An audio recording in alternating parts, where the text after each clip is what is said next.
வணக்கம். ஆகாஷ்வாணி புதுச்சேரி செய்திச் சுருக்கம் வாசிப்பவர் வீரமணி.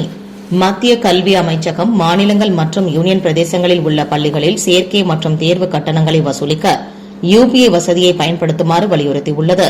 நிர்வாக செயல்முறைகளை நவீனமயமாக்குவதையும் வெளிப்படைத்தன்மையையும் பெற்றோர்கள் மற்றும் மாணவர்களின் வசதியை எளிமையாக்குவதையும் நோக்கமாக கொண்டு இந்த நடவடிக்கை எடுக்கப்பட்டுள்ளது.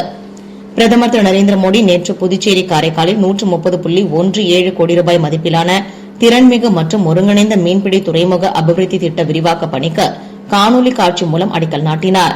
நிகழ்ச்சியில் புதுச்சேரி துணைநிலை ஆளுநர் திரு கைலாஷ்நாதன், சட்டப்பேரவைத் தலைவர் திரு செல்வம், அமைச்சர்கள் திரு லட்சுமி நாராயணன், திரு ஜெயக்குமார் மற்றும் சட்டமன்ற உறுப்பினர்கள் பங்கேற்றனர்.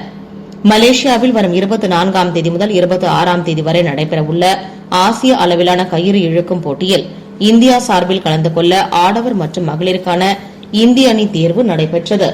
இதில் புதுச்சேரியை சேர்ந்த வீரர்கள் வெங்கடேசன், அஜய், பிரசாந்த், குருபிரசாத் மற்றும் வீராங்கனை ஜெயக்குமாரி ஆகியோர் தேர்வாகியுள்ளனர். இப்போட்டியில் 12 நாடுகள் கலந்து கொள்கின்றன.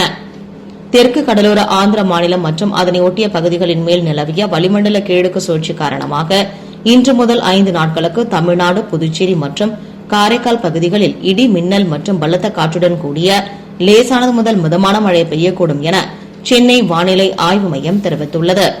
புதுச்சேரி குருமாம்பேட் துணைமின் நிலையத்தில் பராமரிப்பு பணிகள் மேற்கொள்ளப்பட இருப்பதால் கருவடிக்குப்பம் மின்பாதையில் நாளை காலை 9 மணி முதல் பகல் 1 மணி வரை கோரிமேடு காவலர் குடியிருப்பு, தட்டாஞ்சாவடி ஒரு பகுதி, தட்டாஞ்சாவடி தொழிற்பேட்டை, பாக்கமுடியான்பேட்டை, ஜீவானந்தபுரம், வடக்கு ஈசிஆர், கொட்டுப்பாளையம், கருவடிக்குப்பம், சாமிப்பிள்ளை தோட்டம், நெசவாளர் நகர் மற்றும் உயர் மின்னழுத்த நுகர்வோர்கள் மற்றும் அதனை சார்ந்த பகுதிகளில் மின்தடை ஏற்படும் என மின்துறை அறிவித்துள்ளது. இத்துடன் இந்த செய்திச் சுருக்கம் நிறைவு பெறுகிறது.